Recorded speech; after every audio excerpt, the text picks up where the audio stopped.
મફલીપુર ગામની સરકારી જમીન ઉપરથી દબાણો દૂર કરવા તંત્ર એક્શનમાં, સ્થાનિક રહીશો તાલુકા સેવા સદનમાં ધરણા ઉપર બેઠા। ધોળકા નજીક મફલીપુર ગામમાં આવેલ સરકારી જમીનના સર્વે નંબર 490, 491 અને 492માં થયેલ દબાણ દૂર કરવા અમદાવાદ જિલ્લા કલેક્ટરે હુકમ કરતા શુક્રવારે સવારે 11 વાગે ધોળકા મામલતદાર કચેરીના કર્મચારીઓ, ધોળકા નગરપાલિકાના ચીફ ઓફિસર અને દબાણ ખાતાના કર્મચારીઓ પોલીસ બંદોબસ્ત સાથે દબાણ દૂર કરવા જેસીબી મશીન સાથે આ સ્થળે પહોંચી ગયા હતા। ત્યારે સ્થાનિક રહીશોએ દબાણ હટાવવાની કામગીરીનો વિરોધ કરી રોડ ઉપર બેસી ગયા હતા। ત્યારબાદ સમજાવટ કરતા તેઓ રોડ ઉપરથી ઊભા થઈ જતા સરકારી જમીન ઉપર બનાવેલા વાડો દૂર કરવાની કાર્યવાહી શરૂ કરવામાં આવી હતી। દરમિયાન અસરગ્રસ્તો ધોળકા તાલુકા સેવા સદન ખાતે પહોંચી ધરણા ઉપર બેસી ગયા હતા, પરંતુ અતિશય ગરમીના કારણે બે મહિલાઓની તબિયત લથડતા 108 બોલાવવાની ફરજ પડી હતી।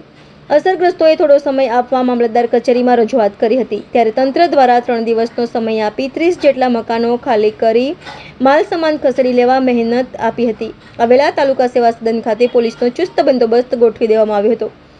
અત્રે ઉલ્લેખનીય છે કે મફલીપુર ગામની આ સરકારી જમીન ઉપર નગરજનો માટે પીવાના પાણીનો સંપ અને ઓવરહેડ ટાંકી બનાવવાનું ધોળકા નગરપાલિકા દ્વારા આયોજન કરવામાં આવેલ છે। ગુજરાત 20 ન્યૂઝ ધોળકા। દર્શક મિત્રો, તમારી આસપાસ બની રહેલી અવનવી ઘટનાઓ વિશે જાણવા માટે ગુજરાત 20 ન્યૂઝને લાઇક કરો, શેર કરો, સબસ્ક્રાઇબ કરો અને બેલ આઇકન પ્રેસ કરો, જેથી આપને નોટિફિકેશન્સ મળતી રહે। નામ પંકજ ઝાંપડા, માલધારી સેના પ્રમુખ। અહીંયા આજે મફલીપુર ગામ પંચાયત હેઠળ જે જગ્યા આવેલી છે 490, 491, 492, જેમાં 490 સર્વે નંબર છે, ગૌચરનું સર્વે નંબર છે। વર્ષોથી પશુપાલનના વ્યવસાય સાથે સંકળાયેલા લોકો અને સાવરણા બનાવતી પ્રજાતિ એ લોકો વિચરતી જાતિ છે। એ લોકો ત્યાં આગળ 20 વર્ષથી છેલ્લા રહે છે। એ લોકોને ખાલી કરવા માટેની નોટિસ આપી હતી। અમે મામલતદારને સામે નોટિસ આપી હતી કે આ લોકો જોડે કોઈ વૈકલ્પિક વ્યવસ્થા નથી, તમે લોકો વૈકલ્પિક વ્યવસ્થા કરી આપો। અમને કોઈ નગર પાણી પુરવઠાને જગ્યા વેચાણ આપેલ છે। હવે આમાં 92 અને 91 આ બંને સર્વે નંબરનો ઉલ્લેખ છે કે આ બંને ખાલી કરાવવું, તો આ લોકો માપણી વગર 90, 91, 92 ત્રણ ખાલી કરાવવા માટે અત્યારે હાલ 5 જેસીબી મૂકેલ છે। અમે પ્રાંત સાહેબને રજૂઆત કરવા આવ્યા, મોટી સંખ્યામાં ભેગા થઈ। પ્રાંત સાહેબે આશ્વાસન આપ્યું કે ભાઈ પહેલાં માપણી થશે, પછી જ જેસીબી ફેરવશે અને 90 ખાલી કરવાનું થતું નથી, એવું સાહેબે આશ્વાસન આપેલ છે।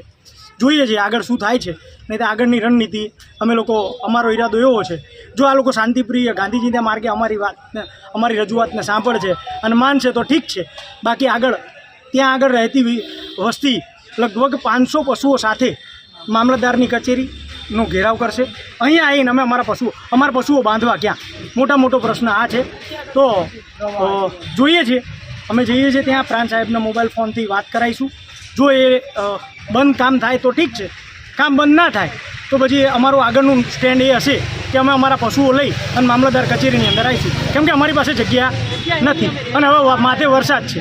કાં તો અમને 8-10 મહિનાનો ટાઈમ આપે, વરસાદ જાય એનો ટાઈમ આપે, છેલ્લે 4 મહિનાનો ટાઈમ અમને આપે તો 4 મહિનાની અંદર અમે અમારી પોતાની વૈકલ્પિક વ્યવસ્થાઓ અમે અમારી રીતે કરી અને પછી અમે નીકળી જઈશું।